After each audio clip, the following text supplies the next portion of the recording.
Why would you turn it up? Well, usually those things are automatic. Well, whatever. I briefly glance around the living room, and I can just keep. I drop my backpack to the floor and zip it open before extracting the plastic container with my half of the roll cake. Damn it. Looks like it got a little beat up in transit. That's okay. Just go.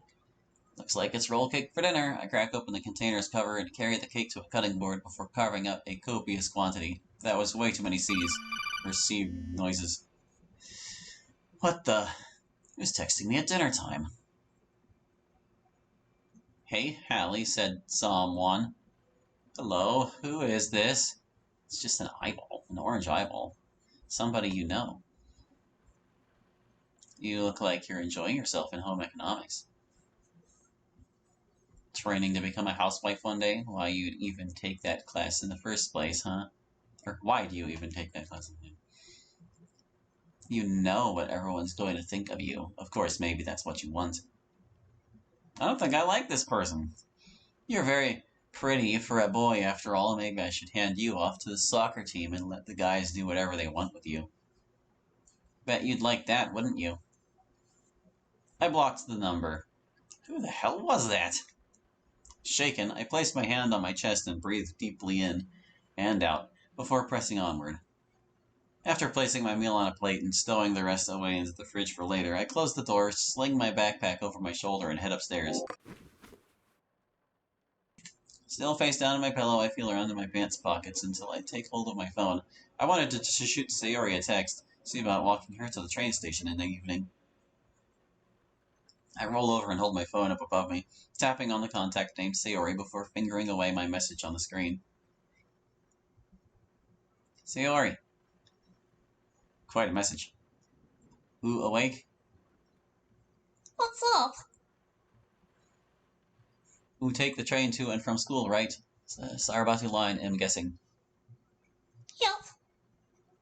Which stop do you use? Holly, what's this about? I was thinking I should walk to the train station after school from now on. Who shouldn't be walking home by herself every day? It's not safe. That's really sweet of you to offer, but you couldn't possibly ask that of you. We're not. Because we would be going super out of our way for it. And this rain, too. And then after I get on the train, guess what happens then, smart guy? What? Then you have to walk all the way back home. A much farther distance at that. You don't even know where I live. By herself. Which it seemed to recall is saying it's not safe. What? I insist. I, of course, anticipated you would protest thusly. My trap card activates. Sayori, who seemed to think this is all some selfless act of chivalry or Smith. But it's not. I just really want to walk with you again. You know, just like we used to every day. Holly.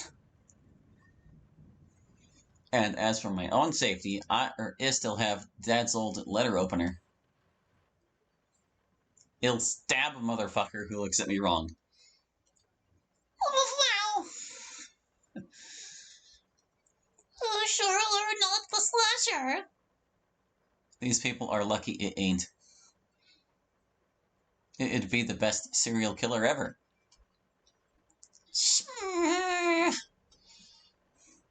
Look, you're so cute. That a yes, then? Fine, sure, okay, I'll wait for you at the lockers after school. But don't keep me waiting long. It'd never. We'll see. I silently place my phone at my side on the bed before pumping my fist into the air. Yes! We'll be, just as we've always been. Don't have any outstanding homework. Good. So last time we played Souls and Swords 3, yeah? We'll take on Tatakai Sengoku 8 this time. I wonder if this game is the reason I actually like the history courses at school, even if its depiction of the Sengoku period is heavily dramatized.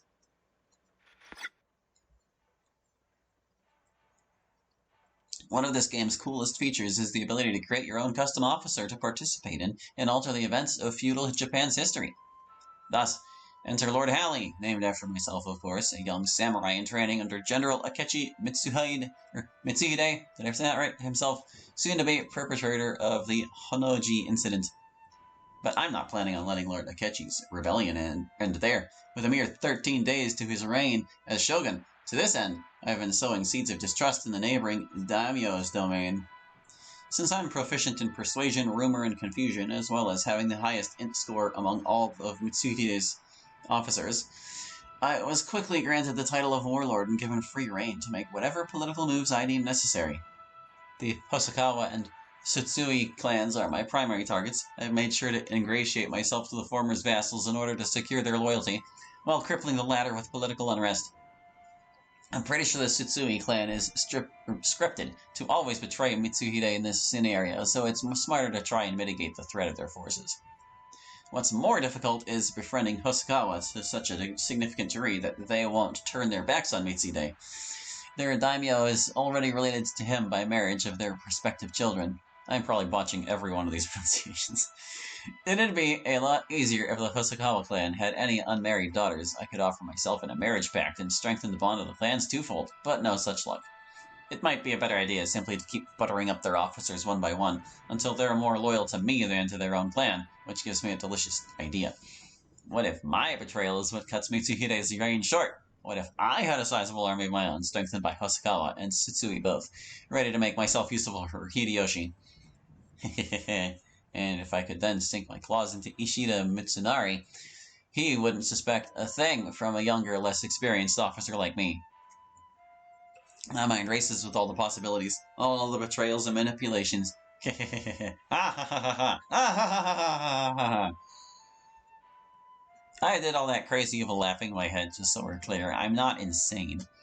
I looked to my right at the empty plate sitting on the floor, and I was eating cake the whole time. I guess I didn't even notice I'd been munching on the cake this whole time. Well, get ready for bed. I don't know what Sayori meant. If anything, I could stand to lose a bit of weight. Really? And all of a sudden, it feels as though a knife has just been lodged in my stomach. Oh, we puke again. Gross. At least we can skip it this time. The Sarabatu line passed through our old neighborhood as well. Every evening, we would come to the train crossing, listen to the warning bell, and watch it streak by like a steel comet. The air would rush against us, sending our clothes and our hair into a wild flutter, and we would just laugh, spread our arms, and feel the force crashing into our tiny bodies. It was a challenge of sorts to see if we could stay on our feet, an impossible one at first for the both of us, but even still, we would get back up and laugh it off. But as we grew, little by little, it got easier. Our bodies became heavier, and we became more nimble on our feet. But even still, though it got easier, I still kept falling down. While Sayori, eventually, stood firm against the rushing wind every single day without fail, she would smile and laugh and proclaim herself strongest girl of all time. Tease me a little, but within moments she would always offer her hand to help me up. But I was always too proud, too red in the face, and to actually take it.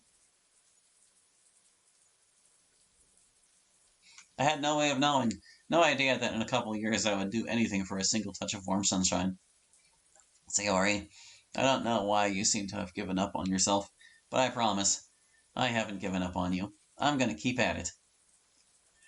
I'm going to keep bugging you and nagging you to take care of yourself. It might get a little annoying, so I apologize in advance, but I promise. One day, you're going to see yourself the way I see you. That heroine standing defiantly against the wind, aglow in golden sunset.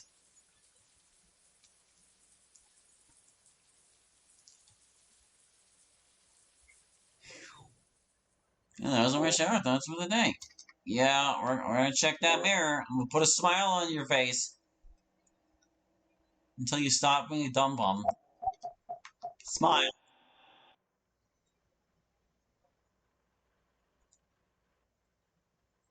You may now start your day.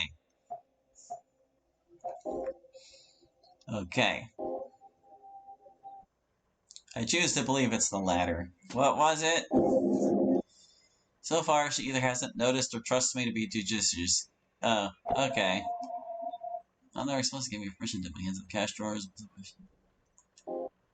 I wonder why that bit changed. I'm almost into the living room before I stop. I need to make sure Sayori woke up, so I whip out my phone and navigate my meager list of contacts until I find her. I've been avoiding contacts, so I bet it is kind of meager.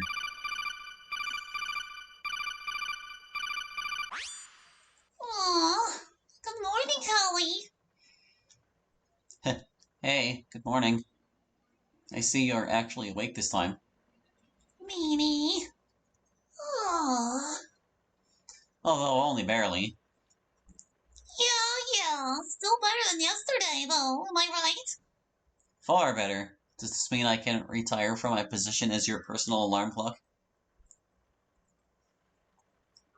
Sayori? Her voice is barely audible on the other end as she speaks her next words. Baby, I want to wake up to your voice every morning. Eh? Really? Though the line is silent, I can practically feel Sayori's pouty face radiating through the speaker. Fine, fine. I'll shoot you a call every morning, all right. But, in return... You're gonna demand something of me? So greedy, so callous. In return... Tell your mom to stop making me lunches. Why?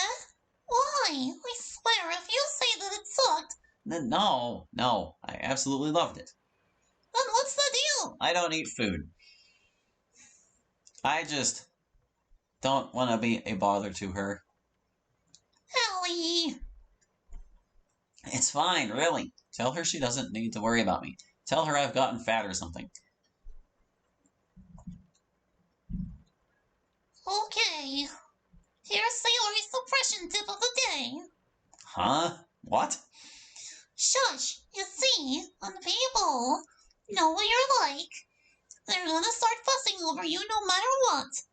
It's frustrating, yes. Sometimes you'll want to just scream at them to knock it off and just leave you alone. But you know what that'll do?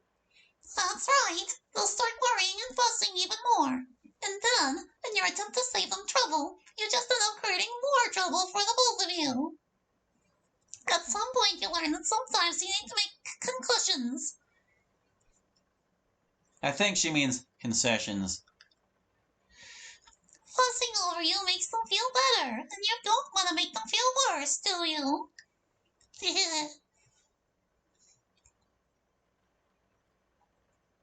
So, are lessons in dealing with depression going to be a daily thing now? I don't know why I said that. It's just something I picked up from a close friend of mine. A close friend?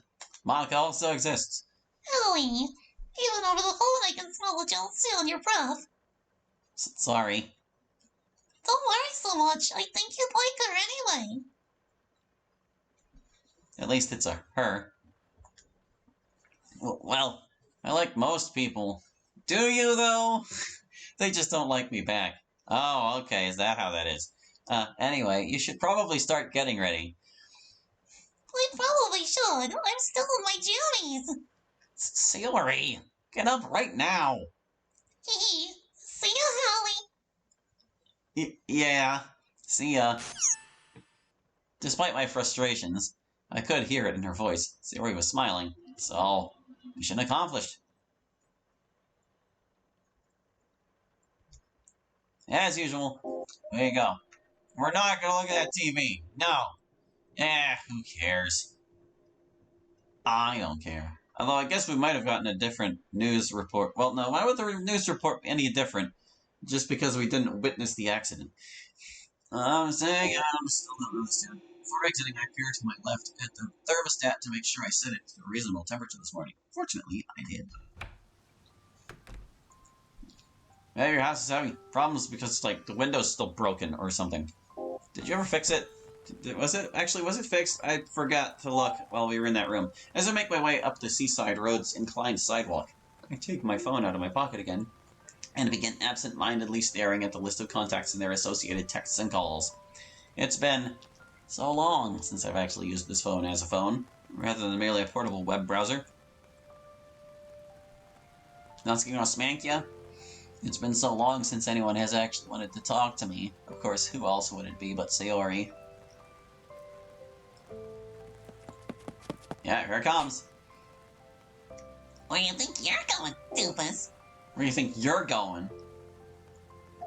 Leave me alone. Natsuki, if this is what you're gonna be like outside of class, I'd rather you just left me alone. Huh? The hell's your problem? Says the girl who told us to stay the fuck away from her first day. My problem is that you come running up to me, smacking me around, and calling me pathetic. And then you act like we're all buddy-buddy, but we're not. We're just classmates. I'm trying to be friendly, you... I stare at her incredulously before gritting my teeth and shaking my head, rushing past her and continuing on towards school at a hurried pace. Yeah, well, fuck you, bitch!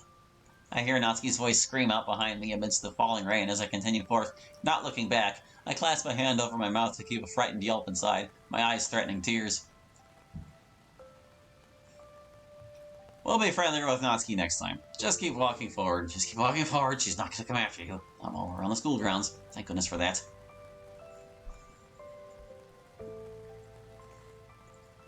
Once I am through the schoolhouse doors, I'll be able to disappear into the crowd. Right now, as usual, everyone's split off into their own groups and pairs. Whereas I would normally take the time to listen to the whirling voices in the crowd, as of now I simply keep my head down and stroll forward almost at a jogging pace. Until I am underneath the shelter of the school's overhanging roof. Is this sentence back on? I press down on the umbrella's handle-mounted switch and pull it closed before shaking it, watching all the tiny little rain droplets scatter about onto the wet pavement.